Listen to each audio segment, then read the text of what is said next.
Hi guys, it is April from Getting Hugga With It. Today we're doing part 2 of the books that are coming out in 2020 that I am very much looking forward to. Let's get into it.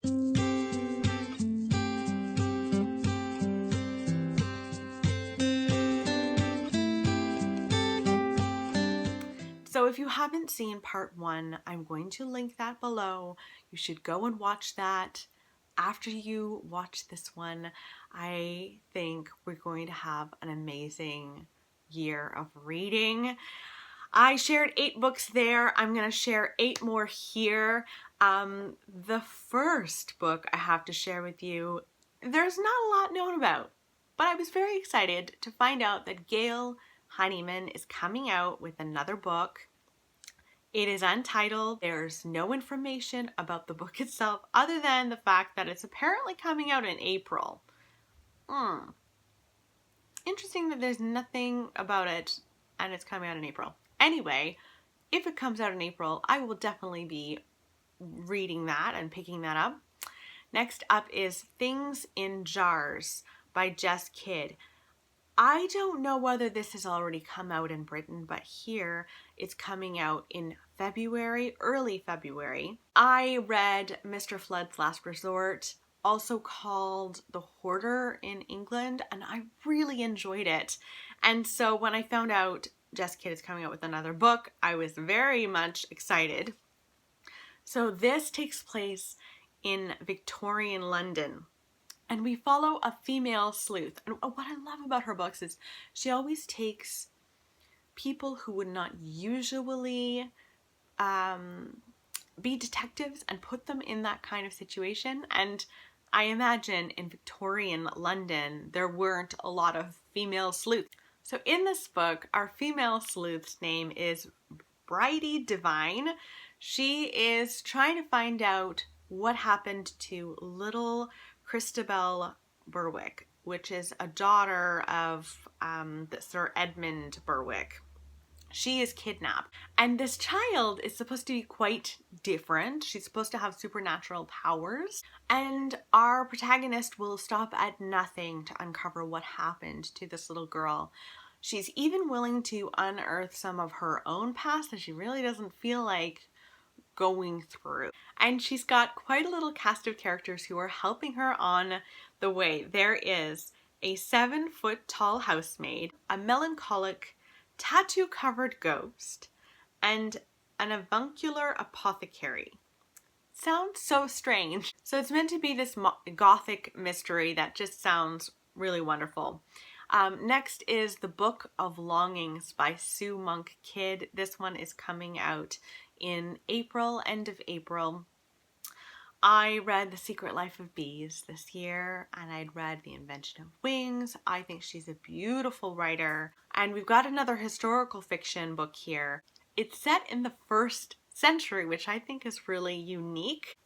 And it's also like a Bible story, which is interesting. I was not expecting that. So in this book, we follow a young woman named Anna. Now, Anna is very sure of herself. She is an independent woman. She's rebellious and ambitious. And of course, at that time, nobody liked that in women. She grew up quite wealthy, and she has ties to the ruler of Galilee. She doesn't care. She's like, you know what? I want to go out on my own. She ends up meeting 18-year-old Jesus, and she marries him, and is their story. I would not have expected that from Sue Monk Kidd for some reason, but it sounds good. Next up is another historical fiction. This is called The Tin Ticket by Christina Baker Klein. This one is coming out in September.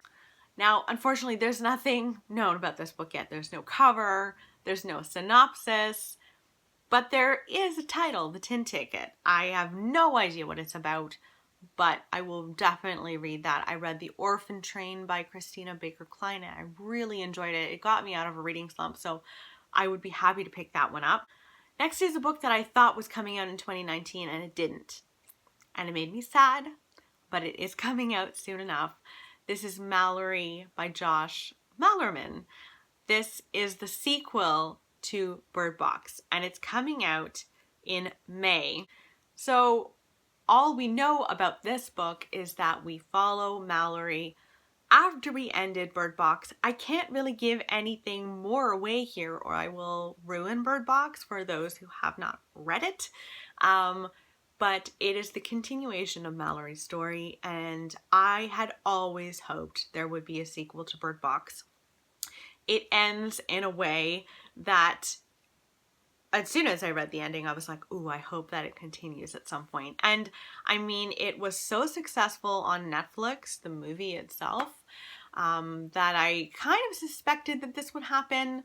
I didn't love the movie. That said, I am glad that the movie made Bird Box a little bit more well known, and maybe it even prompted Josh Mellerman to come out with this. So that's coming out in May. Next up is The Glass Hotel by Emily St. John Mandel, who wrote Station 11. We have been waiting a hot second for her to come out with something new. It's coming out in mid-February. This is a complicated one. I'm going to read the synopsis because it's too complicated for me to do justice to. So, Vincent is a bartender at the Hotel Cayette, a 5-star hotel on Vancouver Island. On the night she meets Jonathan Alcatis, a hooded figure scrawls a message on the lobby's glass wall. Why don't you swallow broken glass? Leon Prevent, a shipping executive for Neptune Avradimis, reads the words and orders a drink to calm down. Alcatis, the owner of the hotel and a wealthy investment manager, arrives too late to read the threat, never knowing it was intended for him. He leaves Vincent a $100 tip along with his business card, and a year later they are living together as husband and wife. And then high above Manhattan, a greater crime is committed. Alcatis is running an international Ponzi scheme, moving imaginary sums of money through clients' accounts. He holds the life savings of an artist named Olivia Collins, the fortunes of a Saudi prince and his extended family, and a countless retirement funds, including Leon Prevent's. The collapse of the financial empire is a swift and devastating one, obliterating fortunes and lives, while Vincent walks away into the night. Until years later, she steps aboard Neptune Avradimis' vessel, the Neptune Cumberland, and disappears from the ship between ports of call. It sounds interesting and also incredibly complicated, which is why I had to read the synopsis. I hope you can understand. Next is Death in Her Hands by Otessa Moshfegh. I apologize if I'm saying her last name wrong. This is coming out in April, and to be honest, the cover didn't really draw me in, but the storyline itself sounds just fascinating to me. In this book, we are following an elderly widow. She is on a little walk with her dog in this wooded area near her. She comes across this note that's on the floor of the forest, and there are stones surrounding it. And the note says, "Her name was Magda. Nobody will ever know who killed her. It wasn't me. Here is her dead body." And of course, finding something like that in the woods would be terrifying. And she's really shaken. She goes home. This is a new home to her. Her husband had recently died. She's just moved here to try to get a new start. And this is not the start that she had in mind. And she becomes completely obsessed with this thing that she's read. And it becomes really complicated.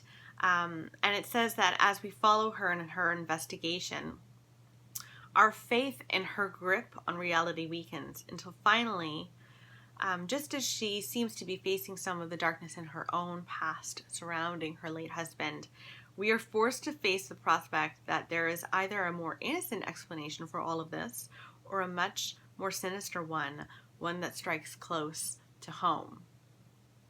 That sounds great. Last but not least is another book by Liz Nugent called Our Little Cruelties. Now, I think this might only be coming out in the UK because we're still missing one from Liz Nugent. I think it's called Skin Deep. In Canada, that never came out. This one is apparently coming out, at least in the UK, at the end of March. And I love Liz Nugent's writing. She writes really complicated characters, very dark characters in these thrillers, and just writes them so, so well. So in this book, we follow three brothers, and they're at a funeral. One of them is dead in the coffin. So these boys had grown up completely competing their whole lives for their mother's love. And it didn't really stop when they were kids. They became men, and it just continued. Their competition just escalated. They were competing for status and money and fame and women, and they just betray each other over and over and over again until one of them ends up dead. But which brother killed him off? So you're looking at these two brothers and you're trying to figure it out, and it just sounds like a lot of fun. So those are all of the books that I have to share with you today. I will have another video coming out with the last 8 that I'm excited about.